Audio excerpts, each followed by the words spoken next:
جب امام شافی نے مختلف مکاتب فکر کا مطالعہ کیا تو انہوں نے محسوس کیا کہ بعض فقہا صرف حدیث پر زور دیتے ہیں جبکہ کچھ قیاس اور رائے کو زیادہ اہمیت دیتے ہیں۔ انہوں نے ایک ایسا متوازن اور منظم نظام متعارف کرایا جس میں 4 بنیادی اصولوں کو شامل کیا گیا۔ قرآن، سب سے پہلے اللہ کی کتاب کو بنیاد بنایا جائے گا۔ حدیث، اگر کسی مسئلے کا حل قرآن میں نہ ہو تو نبی اکرم صلی اللہ علیہ وسلم کی سنت اور حدیث کو اپنایا جائے گا۔ اجماع، اگر کسی مسئلے پر قرآن اور حدیث میں وضاحت نہ ہو تو علماء امت کے اجماع کو اختیار کیا جائے گا۔ قیاس، اگر کوئی مسئلہ ان تینوں ذرائع میں نہ ملے تو عقل اور اجتہاد کے ذریعے موازنہ کیا جائے گا۔ امام شافی کا سب سے بڑا کارنامہ یہ تھا کہ انہوں نے حدیث کو فقہ کی بنیاد بنایا، لیکن ساتھ ہی قیاس اور اجماع کو بھی مکمل طور پر نظر انداز نہیں کیا۔ وہ کہتے تھے، اگر حدیث صحیح ثابت ہو جائے تو میری رائے کو چھوڑ دو اور حدیث پر عمل کرو۔ امام شافی نے فقہ کو ایک سائنسی بنیاد دی اور اصول فقہ کے اصول مرتب کیے۔ ان کی کتاب الرسالہ اصول فقہ پر لکھی جانے والی پہلی اور سب سے مستند کتاب مانی جاتی ہے۔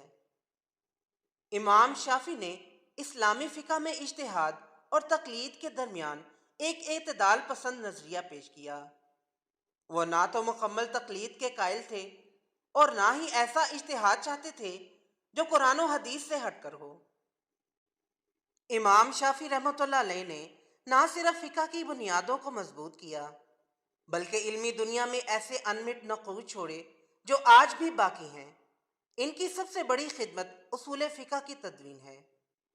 انہوں نے فقہ کو ایک منظم اور سائنسی طریقہ دیا جس کی بنیاد 4 اہم اصولوں پر تھی: نصوص، قرآن و حدیث کی تشریح میں گہرائی۔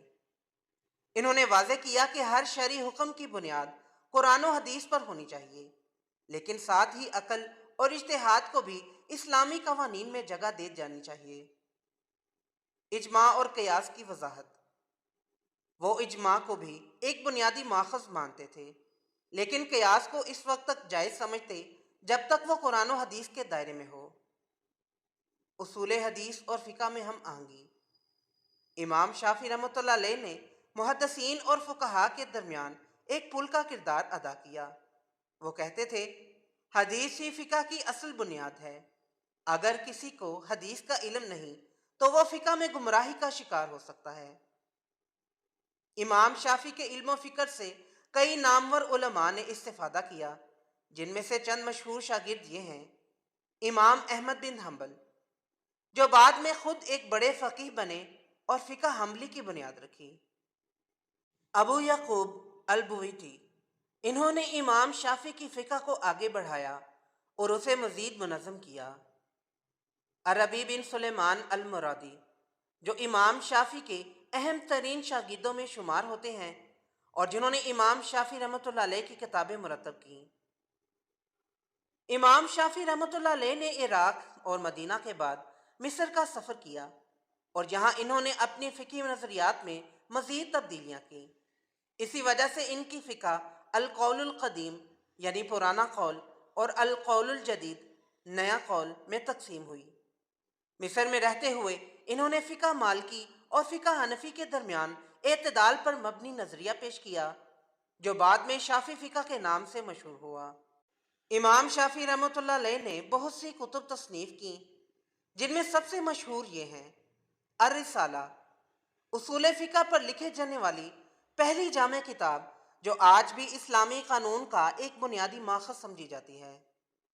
کتاب الام، فقہ شافی کی سب سے مستند کتاب جس میں ان کی تمام فقہی نظریات کو جمع کیا گیا ہے۔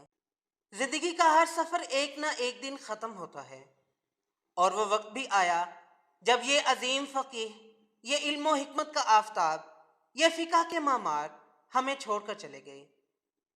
204 ہجری میں امام شافی رحمۃ اللہ علیہ مصر میں قیام پذیر تھے۔ زندگی بھر کی جد و جہد، علمی مشقت اور مسلسل تحریر و تحدیث کے بعد ان کی صحت کمزور ہو چکی تھی، لیکن ان کی روحانی طاقت اور علم کا شوق ویسا ہی تھا جیسا کہ ان کی ابتدائی دنوں میں تھا۔ کہا جاتا ہے کہ وہ آخری ایام میں شدید بیمار ہو گئے تھے، لیکن اس حالت میں بھی وہ اپنے شاگردوں کو علم سکھاتے اور قرآن و حدیث پر غور و فکر کرتے رہتے۔ امام شافعی اپنی زندگی کے آخری دنوں میں بھی انتہائی عاجزی اور انکساری کا مظاہرہ کرتے۔ ایک روز ان کے شاگردوں نے ان سے پوچھا، اے امام، آپ کی طبیعت کیسی ہے؟ انہوں نے جواب دیا، دنیا سے کوچ کرنے کا وقت قریب ہے، اپنے اعمال کی کمزوری کا احساس ہے، موت کا کاسہ بھر چکا ہے اور میں اللہ کے حضور پیش ہونے کے لیے تیار ہو رہا ہوں۔ یہ الفاظ ان کے تقوی اور اللہ سے محبت کی گواہی دیتے ہیں۔ بالآخر 29 رجب 2004 ہجری کو 54 سال کی عمر میں امام شافعی کا انتقال ہو گیا۔ ان کی وفات پر مصر میں ہزاروں لوگ افسردہ ہو گئے، کیونکہ وہ نہ صرف ایک عالم بلکہ ایک روحانی رہنما اور اخلاقی نمونہ بھی تھے۔